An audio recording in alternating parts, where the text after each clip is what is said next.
Hi viewers, என் பேர் Jai Praveen. நான் வந்து ஒரு blockchain and bitcoin trainer.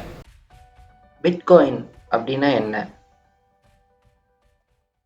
பிட்காயின்னா ஒரு டைப் ஆஃப் கிரிப்டோ கரன்சி. அதுவும் ஒரு வகையான பணம்.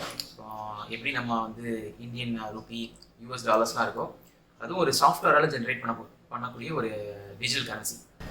இப்போ அதுக்கு பின்னாடி இருக்க சாஃப்ட்வேர் வந்து பிளாக்செயின்னு சொல்லுவாங்க. பிளாக்செயினோட ஒரு ஒன் ஆஃப் த அப்ளிகேஷன் வந்து பிட்காயின். இந்த பிட்காயினை நம்ம இந்தியாவில் இப்போ இந்தியன் ரூபி வந்து ஆர்பிஐ வந்து கண்ட்ரோல் பண்ணுறாங்களா, அந்த மாதிரி யாரும் உருவாக்குறதில்ல. சாஃப்ட்வேரே ஜென்ரேட் பண்ணும்.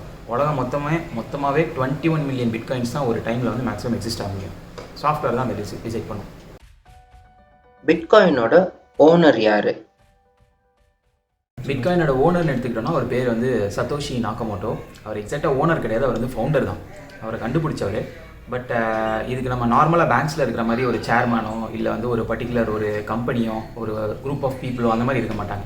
It's basically community own network. யாரெல்லாம் அந்த நெட்வொர்க்கில் இருக்காங்களோ அவங்க எல்லாருமே ஒரு ஸ்டேக் ஹோல்டர், ஷேர் ஹோல்டர்ஸ் மாதிரி. பிட்காயினை நான் சட்டப்படி இந்தியாவில் யூஸ் பண்ண முடியுமா? ஸோ இது வரைக்கும் பிட்காயின் வந்து ஜப்பானில் மட்டும் லீகலைஸ் பண்ணியிருக்காங்க, இன்னும் ஃபியூ அதர் கண்ட்ரீஸில். பட் இந்தியாவை எடுத்துக்கிட்டோம் அப்படின்னா இந்தியாவில் இன்றைக்கி வரைக்கும் ஒரு கரெக்டான பாலிசி இல்லை. அது வந்து லீகலாக இல்லீகலான்னு சொல்கிற அளவுக்கு. பிட்காயினை வச்சு என்னால் பணம் சம்பாதிக்க முடியுமா? பிட்காயின் யூஸ் பண்ணி கண்டிப்பாக பணம் சம்பாதிக்க முடியும். ஏன்னா இப்போ அது வந்து ஒரு ஸ்டாக் மார்க்கெட் மாதிரி நிறைய கேபிட்டல் மார்க்கெட்ஸில் வந்து ட்ரேட் பண்ணலாம்.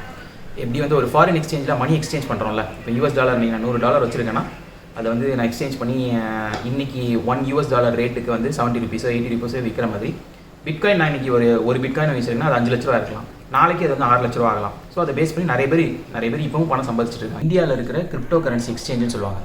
அந்த எக்ஸ்சேஞ்சில் போயிட்டு வேறு யாராவது இந்தியன் ருப்பி கொடுத்து அதை வாங்கிக்கிறதுக்கு ரெடியாக இருந்தாங்கன்னா அவங்ககிட்ட கொடுத்து நான் வந்து அதை கேஷ் ஆக்கிக்கலாம்.